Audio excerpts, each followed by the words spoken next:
J'avais dit que l'enseignement sur la nouvelle naissance, on ne peut même pas l'achever. Je crois qu'on ne peut pas l'achever parce que si nous comprenons c'est quoi la nouvelle naissance, nous comprenons aussi que nous avons beaucoup de travail à faire là-dessus. Alléluia.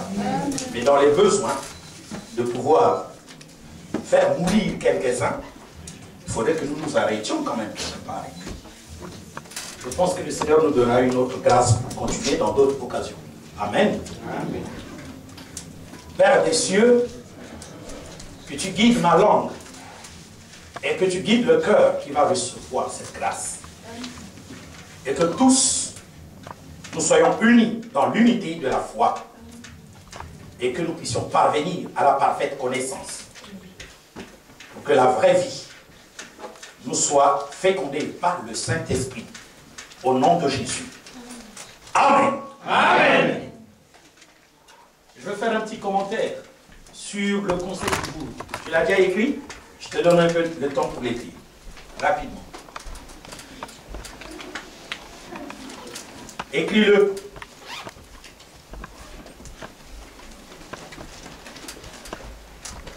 C'est important d'avoir ces choses-là. Vous les aurez tous les dimanches.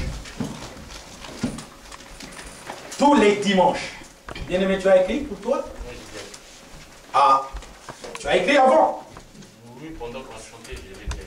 Ah oui, donc tu n'as pas bien chanté. Parce que tu t'es divisé en deux. J'ai bien écrit. D'accord. Tu as fait deux choses à la fois. L'ordre dans l'église voudrait que nous fassions une seule chose à la fois. Une seule chose à la fois. C'est dans le besoin de marcher selon l'Écriture sainte. Le plan de Dieu ou la discipline de Dieu pour l'Église est que nous tous, nous puissions faire une chose à la fois et que nous tous, nous puissions comprendre les choses à la fois. Alléluia. C'est vrai, nous disons souvent la parole de Dieu, il y a des gens qui comprennent rapidement, il y a des gens qui comprennent moyennement, il y a des gens qui comprennent d'une manière inférieure. Alléluia. Amen. Cela n'est qu'un constat. Ce n'est pas le plan de Dieu. Le plan de Dieu est que nous tous, nous parvenions à l'unité de la foi et de la connaissance du Fils de Dieu. C'est le plan de Dieu, mes bien-aimés. Alléluia. C'est ce plan-là qui conduit à l'édification ou la formation de chaque membre du peuple de Dieu. Afin que, lorsque les grâces de notre Seigneur descendent, que chacun de nous puisse être béni proportionnellement à sa croissance spirituelle. Quand Dieu avait donné la manne à Israël pendant 40 jours, la manne tombait chaque matin et chacun devait partir ramasser la quantité convenable à son corps, n'est-ce pas? Le plus gros, évidemment, puisqu'il doit trop manger, il pouvait prendre 3, 4, 5 mesures. Mais celui qui était petit, comme il ne pouvait pas trop manger, il prenait une petite mesure. Pourquoi? Eh bien parce que tout ce que vous aviez préparé de la manne et que vous laissez en repos devait se détruire. Ça devenait de la manne en putréfaction. Et Paul a dit, cela a été fait de telle sorte que celui qui avait trop pris n'avait pas trop pris, celui qui avait peu pris ne manquait de rien. C'est ça la loi proportionnelle du don de Dieu. Amen. Mais si nous ne sommes pas unis et bien préparés, les anges de notre Dieu auront des difficultés pour nous apporter les bénédictions spirituelles. Parce qu'il faut que nous puissions vous le préciser. Les bénédictions spirituelles ne sont pas répandues par le Saint-Esprit, mais le Saint-Esprit ordonne aux anges de nous les apporter. Alléluia. Amen. Il est important de le savoir. Or, les anges qui sont puissants en force et parfaits en beauté sont limités. Seul le Saint-Esprit est illimité. Un ange, quand on lui dit « va donner à un homme », on lui donne la description de l'homme. « Va donner à une femme », on lui donne la description de la femme. Quand l'ange arrive et qu'il voit que l'homme n'est pas bien préparé, l'ange ne donnera pas. Vous savez pourquoi? Eh bien parce qu'il craint lui-même de désobéir. Amen. Parce que même les anges seront jugés. Bien aimé, il est très important que ce que je suis en train de vous dire, vous puissiez le retenir. Peut-être qu'on aura une bonne occasion pour vous présenter le service des anges. C'est pourquoi, mes bien-aimés, vous avez vu que j'ai pris le soin de vous donner ce petit rappel. En fait, le corps du croyant doit se nourrir de la discipline de la loi. C'est-à-dire, tu ne voleras pas, tu ne tueras pas, tu ne mentiras pas, vous connaissez la loi. La loi, Dieu ne l'a jamais mise à l'écart. Il faut connaître à quel niveau vous devez l'employer. Et c'est ce qu'on peut lire dans Matthieu chapitre 5, 17 à 19. Nous allons le prendre. Matthieu chapitre 5.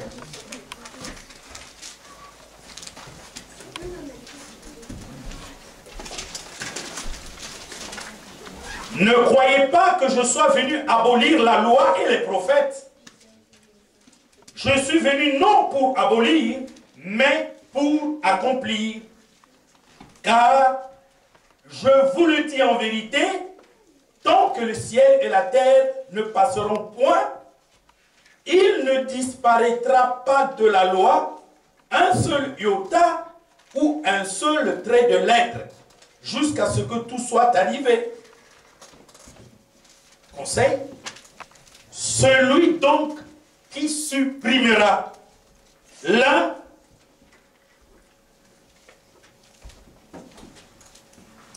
de ses plus petits commandements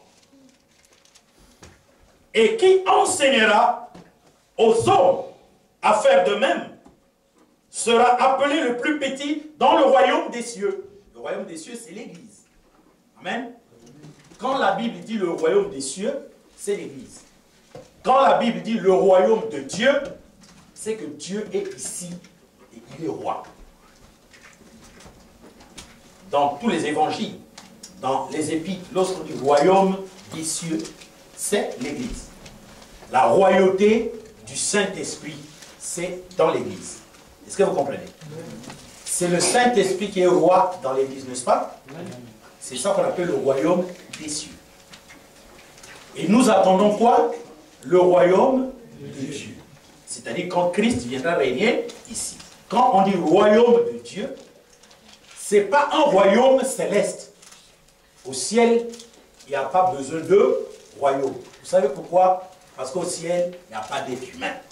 Donc le royaume, c'est ici. Christ doit être roi. Quand Jésus était ici, on lui a dit, quand viendra le royaume de Dieu? Il a dit, le royaume de Dieu ne vient pas de manière à frapper le regard. On ne dira pas, il est là, il est dans le désert, partez vers le royaume. Car, voici, le royaume est au milieu de vous. Donc le roi était là. N'est-ce pas? C'est ça qu'on appelle le royaume de Dieu. Pendant 3 ans et demi, nous étions dans le royaume de Dieu parce que le roi était là. Nous attendons le roi qui vient. Il sera roi des rois et seigneur des seigneurs. Alors, le royaume de Dieu sera ici-bas. Mais aujourd'hui, nous sommes dans le royaume céleste. C'est-à-dire, notre roi est spirituel. Le Saint-Esprit. D'accord? Amen. On dit ceci. Maintenant, où nous sommes dans le royaume céleste, si on te dit, écoute, on ne peut plus accomplir la loi, et si toi aussi tu le fais, ben, tu seras un enfant charnel dans l'église. Tous les enfants charnels de l'église, vous allez le remarquer, ils ont des problèmes avec la loi de Moïse. Parce que la loi de Moïse règle la conduite entre nous. La loi de Moïse règle la conduite pour les corps. C'est des lois du corps. Tu trouves un œil, on doit te trouver un œil. On dit œil pour œil, dent pour dent. Tu voles un bœuf, tu dois en payer 5. Même si ce n'est plus exactement comme la loi a été appliquée à Israël, mais sachez-le, que nous vivons sous cette loi. Parce que si tu voles l'argent d'autrui dans ta carte bancaire, obligatoirement on te le retirera. C'est cette loi-là. La loi aujourd'hui n'est plus religieuse, mais elle est totalement civile. La loi de Moïse devient civile. Dans toutes les nations de la terre, toutes les républiques, tous les royaumes, toutes les cités, tu es volé. Les 10 commandements, les gens peuvent même se poser la question, mais qui nous les a enseignés? N'est-ce pas, frère? Que ce soit chez les Bassa, les Bakongo, les Chinois, les musulmans, les bouddhistes, les shintoïstes, la loi de Moïse est une loi civile. Quiconque l'enfreindra aura des problèmes avec sa religion, son état. C'est une loi civile. C'est ça que Jésus disait. Donc, si tu es rempli du Saint-Esprit, le Saint-Esprit t'enseignera à appliquer les 10 commandements et les 700 autres ordonnances y afférentes. Les 10 commandements ont produit près de 700 ordonnances. Loi sur le culte, loi sur les villes sacrées, les villes de refuge, loi sur les dons, loi sur la dîme, loi sur la compensation, loi sur la délivrance, loi, il y a beaucoup de lois qui découlent des 10 commandements. Alléluia. Et nous allons continuer un peu plus loin. Car je vous le dis, si votre justice ne surpasse pas celle des scribes et des pharisiens, la justice des scribes et des pharisiens est une justice qui parle, mais qui ne met pas en application. Matthieu, chapitre 23. Matthieu 23, 1 à 5. Les scribes parlent et ne mettent pas en application. Toi aussi, si tu sais que la loi de Moïse est bonne, mais que tu ne veux pas l'appliquer, tu ne pourra pas croître spirituellement. Alléluia. Amen. Prenons encore 2 Timothée chapitre 3, 16 à 17. Parce qu'on va terminer aujourd'hui sur notre Romains 6, ne vous en faites. 2 Timothée chapitre 3, 16 à 17. Écoutez ceci. Toute écriture est inspirée de Dieu et utile pour enseigner. D'accord? Amen. Est-ce que quelqu'un peut m'aider? Toute écriture est utile pour enseigner. Deuxièmement, Pour convaincre. pour convaincre. Donc, prophète, tu veux me convaincre? Oui, il faut que je te convainque. Non, mais frère, moi, je pense que je peux laisser les mèches. Non, Dieu dit abandonne. Oh, mais vous savez, c'est important. Vous savez, Dieu a donné les cheveux longs aux blancs et aux blanches. Des cheveux crépus aux noirs. Des cheveux différents aux indiens. Il est plus sage et intelligent que toi. Oui, mais donc tu dois me convaincre? Oui, vous voyez que je dois te convaincre. Alléluia. Parce que c'est pour ton bien. Car, effectivement, lorsqu'un ange descendra par ici, pour apporter les bénédictions à toutes les femmes qui ne mettent pas au monde, les anges arrivent, voient des femmes désobéissant sur la parole de 1 Pierre chapitre 3, 1 à 6, ils repartent. Dit, votre gloire ne doit pas résider dans les cheveux tressés. Vous avez des tresses. Les tresses, c'est quoi? C'est les mèches. Prenez le dictionnaire français. Je crois que frère, on en avait débattu avec lui. On a pris le dictionnaire français. Donc, tu as besoin que Dieu te donne les enfants, d'accord. Mais tes mèches vont empêcher Dieu de te bénir. Parce qu'il est écrit, à cause des anges, que la femme est sur la tête, la marque de son autorité. La marque de l'autorité, c'est la marque de la puissance du nom de Jésus. C'est-à-dire, la parole que tu entends doit te modeler.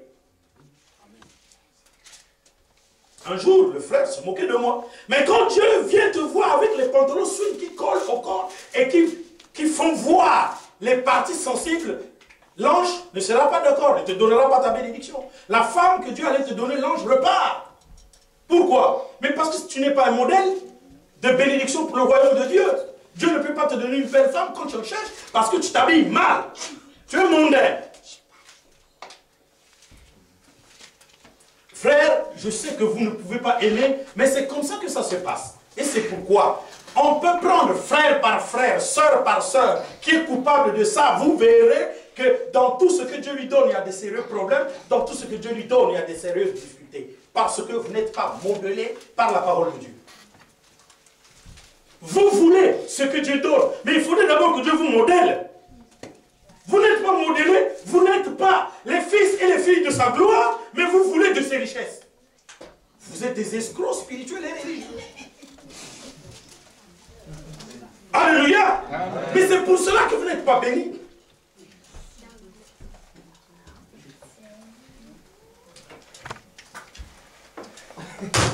Là, ça commence à faire du plaisir. Bien aimé, vous négligez l'apparence. Dieu ne néglige pas l'apparence. Qui vous a trompé? Les femmes qui prêchent. C'est elles qui vous disent, Dieu ne regarde pas à l'apparence. Moi je dis Amen, Dieu regarde au cœur. Mais qui regarde à l'apparence? C'est le prédicateur. Alléluia. Amen. Nous sommes là pour vous corriger. Et pour vous convaincre. C'est bien écrit là. Et, chose que vous ne comprenez peut-être pas. On a dit quoi? Toute écriture. Au premier siècle, il n'y avait pas encore les évangiles. Quand Paul écrivait ceci, il n'y avait pas encore les évangiles. Il n'y avait pas encore les épîtres. Donc, toute écriture dont parlait Paul, c'est la Torah, l'Ancien Testament. L'Ancien Testament, c'est pour vous corriger. La femme ne portera pas les vêtements d'homme. C'est écrit. L'homme ne portera pas les vêtements de femme. C'est écrit. Oh, mais on ne comprend pas parce que dans les temps anciens, les gens portaient des robes. Hommes portaient des robes, femmes portaient des robes. Amen. Les robes des femmes étaient différentes. Les robes des hommes étaient différentes. Amen. La différence était bien spécifique. Rien que par le col, c'était spécifique parce que le couturier savait que ça c'est une robe d'homme, ça c'est une robe de femme. Car si un homme porte une robe de femme, on appelle cela le travestissement. Tous les travestisseurs sont des pécheurs conscients. 1 Samuel 28, vous irez lire chez vous.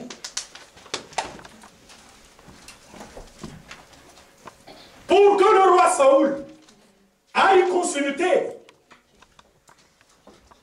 la magicienne d'Endor, il fallait qu'il puisse se travestir. Il a porté d'autres vêtements. Il a abandonné les vêtements royaux. Bien aimé, je vais vous montrer les principes de Dieu. Est-ce que vous savez qu'en Israël, une prostituée avait sa façon de se vêtir, n'est-ce pas? Amen. Un noble, sa façon de se vêtir. Amen. Un naziréen, sa façon de se vêtir. Et un roi, sa façon de se vêtir. Un jour, un roi pécheur, qu'on appelle Akab, est allé au combat. Au lieu de porter les vêtements royaux, il a porté les vêtements ordinaires. Ils sont allés au combat. Dieu n'était pas d'accord avec ce roi. Et la guerre était déclenchée. La Bible dit qu'un homme prit ses armes pour attaquer. L'attaque était tellement forte que le roi cria « Replie !» Vous savez, les soldats sont intelligents. Non, un homme qui parle avec une telle autorité, c'est lui le roi. Et il tira. et le roi fut tué. Dans ce combat entre les Galadites et les Israélites, il y eut un seul mort. C'est le roi Akab. Alléluia. Mais pourtant, il s'était traversé. Mais Dieu le connaissait. Et il s'était trahi par la manière dont il commandait le combat. Parce qu'en fait, la technique du combat de l'Ancien Testament, c'est le roi qui donne les ordres. Vous avez vu ça dans les films chinois? C'est comme ça. Même le film de Napoléon. Vous voyez mes bien-aimés? Il dit, replie. Quelqu'un dit, mais cette autorité-là, il doit être le roi. Il a tiré, le roi est mort et la guerre est terminée. Vous savez pourquoi? Parce que Dieu, même quand il y avait combat, Dieu était avec les Israélites et les ennemis. Dès que l'homme que Dieu voulait qu'il puisse mourir était mort, il leur a donné un cœur d'apaisement. Il n'y avait plus de guerre. Israël est reparti pleurer leur faux roi. Alléluia. Bien-aimé, ce n'est pas un enseignement branhamiste que de parler des vêtements parce que Branham n'a jamais écrit l'Ancien Testament. Oui, frère. Ils nous ont dit qu'il y a des pantalons de femmes ici. Je ne suis pas d'accord. Ce n'est pas les femmes qui doivent nous enseigner. Ce n'est pas la mode qui doit nous enseigner. Bien-aimé, comment pouvez-vous tirer un bon conseil des gens qui font la mode? Si on dit qu'il y a des pantalons de femmes, c'est que c'est les modélistes qui le disent, non? Comment ces gens-là qui nous dénudent les femmes peuvent-ils avoir une bonne conscience? C'est comme ça qu'il faut juger les choses. Pantalon de femme, ça n'existe pas. Nous sommes en train d'évoluer, nous tous. La veste, c'est l'homme. La femme, c'est une longue jupe avec la veste. Oui ou non? C'est les principes. Même si on va se pervertir, mais il y aura toujours les traces de la rigueur. Et de toutes les façons, nous ne sommes pas le monde. Nous sommes le peuple de Dieu. Je vais vous donner deux exemples. Nous disons que les témoins de Jéhovah n'ont pas la révélation du Seigneur Jésus-Christ, n'est-ce pas? Mais quelle est la discipline que nous retrouvons parmi les témoins de Jéhovah? Oui ou non? Amen. Alors, donc, c'est eux qui n'ont pas la révélation qui doivent bien se conduire, alors que c'est nous qui avions la véritable révélation du Seigneur Jésus-Christ qui devions mieux nous conduire. Nous nous moquons des musulmans. C'était le deuxième exemple, frère. Nous nous moquons des musulmans. Mais comment les musulmans parviennent-ils à s'imposer dans un État laïque comme la France? Avec le voile et tout. Et ça fait de gros débats. Mais avec vous qui avez Christ, il n'y a pas de débat parce qu'on vous a déjà modelé. Pourquoi? Mais parce que vous n'avez ni force ni puissance. C'est pourquoi n'attendez pas l'aide de Dieu. Vous n'êtes pas son peuple. Vous êtes le peuple des églises, mais pas le peuple de Dieu. On va voir ça. Comment on a pu comprendre que ce monsieur-là était disciple de Jésus? Il y a une femme qui a dit, toi, tu fais partie de ses disciples. Non, je ne le suis pas. Comment la femme-là a-t-elle compris que Pierre était disciple de Jésus? C'est par son parler, c'est par son vestimentaire, c'est par la manière de ressentir l'événement. C'est pourquoi je vous ai dit qu'il faut être en esprit. Quand il y a la joie, soyez en esprit. Il y a une façon de ressentir la joie spirituelle. Parce que la Bible dit, l'amour se réjouit de la vérité. C'est écrit dans 1 Corinthiens 13. Alléluia. Amen. Il y a une façon de se vêtir quand même. Il y a une façon de parler. La Bible dit qu'il n'y ait pas de paroles impudiques, n'est-ce pas? Amen. Des paroles sans pudeur. Donc Dieu réglemente toutes choses. Les choses par lesquelles on doit nous reconnaître, c'est le langage. Un langage sain. Le langage. Un langage sain, c'est la marque des enfants de Dieu. Un vestimentaire sain, c'est la marque des enfants de Dieu. Un comportement sain ou une réaction saine, une sagesse. Ce sont les trois marques par lesquelles on doit nous reconnaître. On ne doit pas nous reconnaître parce que nous portons la Bible. On ne doit pas nous reconnaître parce que nous parlons. Vous savez, nous avons Dieu, l'éternel. Alléluia, tout ça. Mais moi, je pense que vous n'allez pas dépasser le diable et les démons.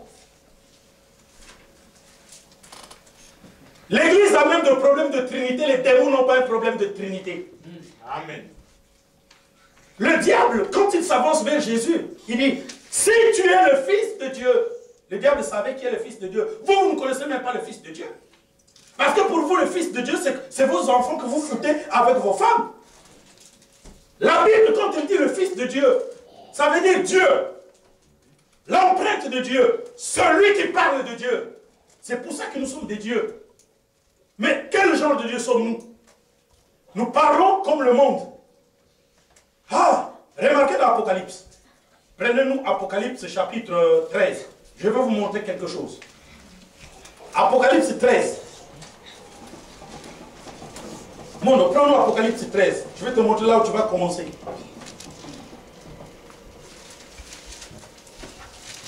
Alléluia. Vous savez pourquoi je suis en train d'enfoncer le clou? Mais parce que je commence à voir les fruits. Frère, vous ne voyez pas que ce dimanche-là, il y a des témoignages extraordinaires. Hein? Mais c'est en ce moment-là qu'il faut maintenant accélérer. Vroom, vroom. Alléluia. On doit accélérer. Parce que la main de Dieu, on est en train de la voir. Alors accélérons avec la parole. On a arrêté l'histoire de chanter, prier à la fois, oui ou non? Parce qu'on a compris, on va encore accélérer. Parce qu'il y a des grâces qui vont venir. Amen. Frère, il faut que sur cette terre, nous soyons véritablement appelés sel de la terre et lumière du monde. Le sel est l'élément le plus distrait d'un repas. Mais le plus essentiel, on ne le dose jamais en grande quantité, en petite quantité. Mais cette petite quantité savoure tout le repas. Vous pouvez avoir un veau gras, vous le barbecuez. Sans sel, le veau gras ne donnera pas ses capacités nutritionnelles.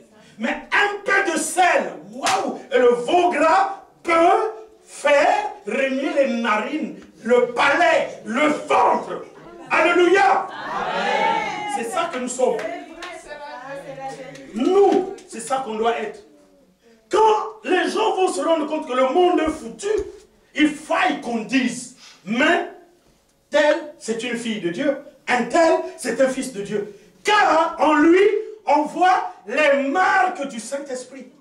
Les marques de Dieu. Paul a dit que personne ne me fasse désormais de la peine, car je porte sur moi les marques de Dieu.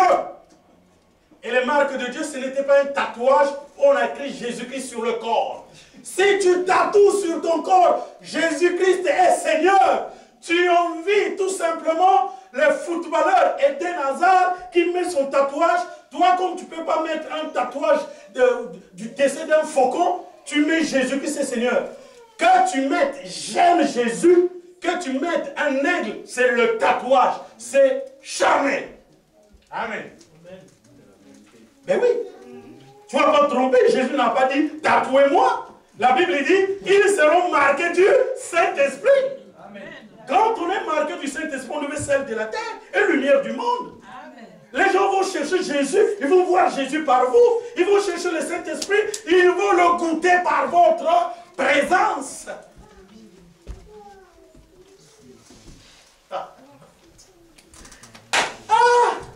Est-ce que nous aimons la parole? Amen. Je vais montrer quelque chose. Donc, Apocalypse 13. Verset 11 à 18. Dit le Seigneur. Amen. Puis je vis monter de la terre une bête qui avait 2 cornes, semblable à celle d'un agneau, qui parlait comme un dragon. Alléluia. Cette bête est semblable à un agneau. Mais la Bible dit elle avait combien de cornes? Est-ce qu'un agneau peut avoir des cornes?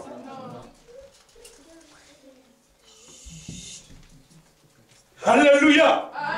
Bien, faites attention. Moi, je peux vous certifier. Tous les mous de cette église ne vont pas être exaucés par Dieu. Vous savez pourquoi? Dieu ne les connaît pas. Parce que vous avez des prédicateurs vivants. Frère, moi je suis mou. Est-ce que moi je suis mou?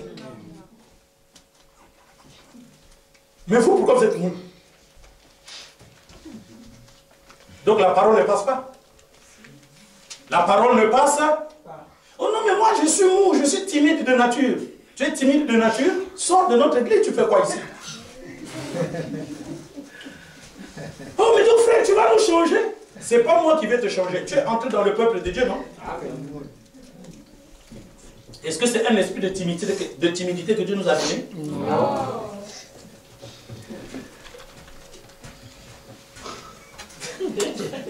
Blanc, les blancs que neige. Frère, tu es écrasé par quel souci? Ça va être enlevé quand? Ah, il faut qu'argument. Seigneur, enlève le souci. Moi non, je ne suis pas ton serviteur, je suis le serviteur de Dieu. Frère, soyons clairs. Quelqu'un est-il dans la souffrance? Pourquoi on n'a pas dit que le prophète prie? On dit qu'il prie. Tu souffres, eh bien prie. Quelqu'un est-il dans la joie? Amen. Il chante des contines. Alléluia. Amen. Tu es qui? Parlons de l'esprit. Oui, frère. On doit, c'est ça. Écoutez-moi. Tu sais, frère, ce frère-là va être béni. Amen. Amen. Vous savez pourquoi? Moi aussi, je vais être béni. Vous savez pourquoi? Nous donnons le meilleur de nous-mêmes. Quand le frère a fait et que ça te réjouit là, il va aussi être béni. Amen. Maintenant, toi, c'est pas que non, mais moi, il faut que Dieu voie que j'ai des problèmes. Non, il faut que tu te surpasses. La Bible dit, on ne donne que ce que l'on a. Eh frère, on donnera à celui qui a et on retirera à celui qui n'a pas. C'est la loi.